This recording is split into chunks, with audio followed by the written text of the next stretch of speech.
Hey, 11 months ago we purchased a house in New Hampshire for $30,000. It was quite the mess. In this video I'm going to show you the before and after of what the house started as and what it is now. We're really excited to have just finished up our rehab. This was our first big extensive project, so please, if you have any questions, throw them in the comments below. Throw me a like if you're interested in seeing more content like this, and please subscribe. Thanks. Check it out, guys. This is the house. Everything is complete.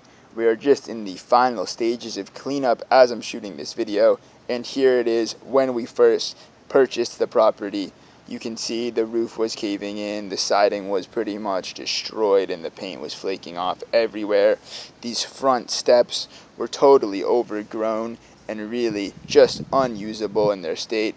This is after we have put in months of work on the property. You can see the new porch. We got a new floor and a new ceiling in this front porch area, as well as having it been straightened out and jacked up so that it's well supported.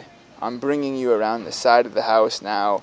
Here is what it was looking like before we got to it, and afterwards you can see that new paint job that we did. Still a little bit of materials to clean up, but that will take a few seconds.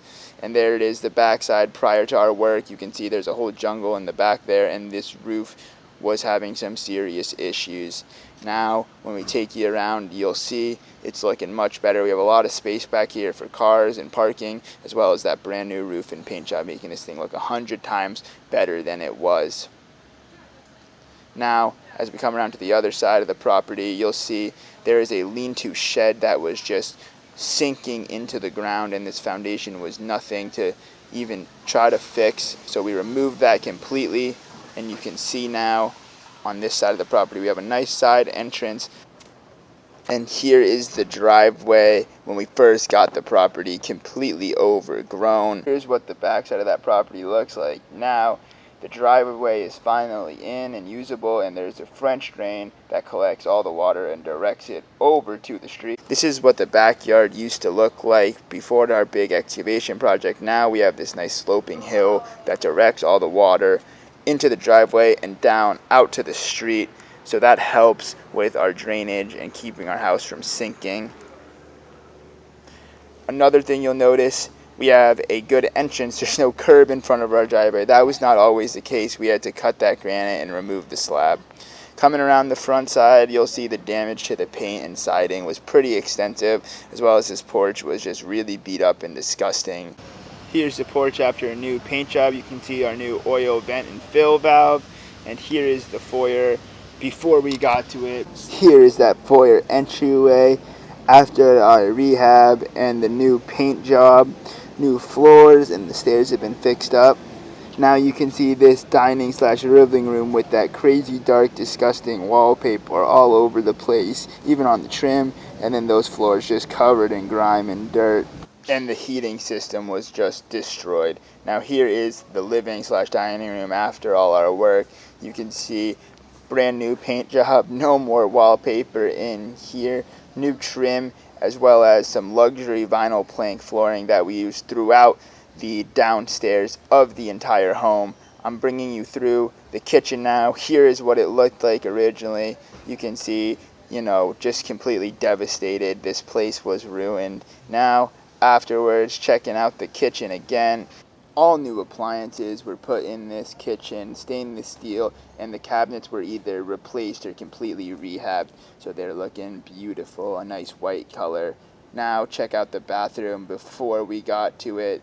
This place was scary, to say the least. It needed everything. There is a new vanity, sink, toilet, complete shower rehab in this place. We did keep the layout the same, trying to just use the space as best we could in this small bathroom. We think it came out nicely, and we added as many mirrors as we could to make it feel larger. Here is the downstairs bedroom before its renovation.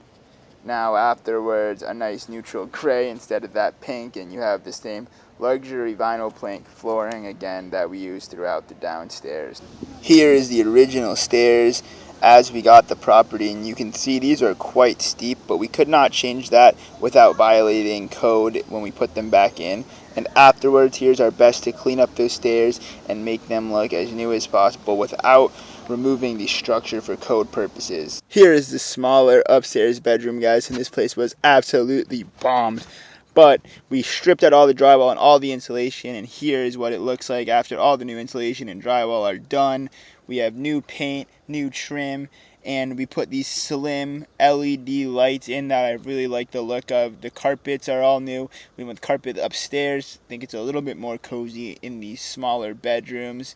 We also shortened up that closet to make it more usable. Here's a look inside that closet. You can see it's actually a little bit deeper than it appears. So that is your main storage area in this room upstairs. Now cutting across to the other bedroom. Here's what it was looking like before any rehab work was done to it, how we received the property. Overall, pretty horrible. Again, everything had to be stripped out, gutted down to the studs in this room to make it at all usable. This area in the roof, all the rafters and roof sheeting had to also be replaced because the rot was so bad from the water damage. But here it is, after everything's been done, new paint, new flooring. We cleaned up everything, all the wiring, and those lights, again, the same slim LEDs. And here's the closet in this area, same location. Have some decent storage in this bedroom as well for an older home at least. Now let's take it back downstairs. I want to show you guys the basement where a ton of work was done. Here's some footage of the basement before we've done anything to the house. The first time I actually checked it out, and it was pretty horrible down there. It's just a total mess. There's plumbing, heating everywhere. It's all broken, and there's just a ton of furniture and old things piled up everywhere. So we had to clean all this stuff out, get it all out of there, and this is what it looks like once we have done some work. So come check it out. This is the bulkhead we built over the cinder block area, and we still don't have stairs, and that's one of the last things we have to do, but we're just using that ladder for now. Alright guys, here it is, the actual basement once we finished everything. All new plumbing down here, supply lines as well as drain lines, all fresh. We put those in, as well as this brand new electric hot water heater that we installed with an expansion tank in the system because there's a check valve on our main. A new oil tank. This is cleaned out, no sludge in it, it's ready to rock. Gonna get that thing filled up so that we can run our brand new furnace over here. This is a forced hot air furnace that we got. We picked this thing up used, but it's in great shape. We went through all of it to make sure it was running well, and this thing is probably a little big for the house, but it heats everything up super quickly. And finally, our electrical panel. There it is. All the main systems in the house functional. There's lighting down here, which is great. And I don't know if you can really see, but back here, this entire area used to be filled to the joist with dirt. Joseph took a lot of time cleaning that whole area out and took about 50 wheelbarrows out with a winch out through the stairs. There's the final basement look. Go. Hey guys, as I wrap up this video, I just wanted to do a quick thank you. Huge shout out to my brother, my partner. This would never have been possible without you. And to my girlfriend, Jillian, thank you so much for all the drives back and forth to New Hampshire and all your support. Also to all my friends and family who haven't been seeing me that much, thank you so much for understanding why all my spare minutes are taken up. Everyone, I appreciate you guys so much. Without your help, this would never have been possible.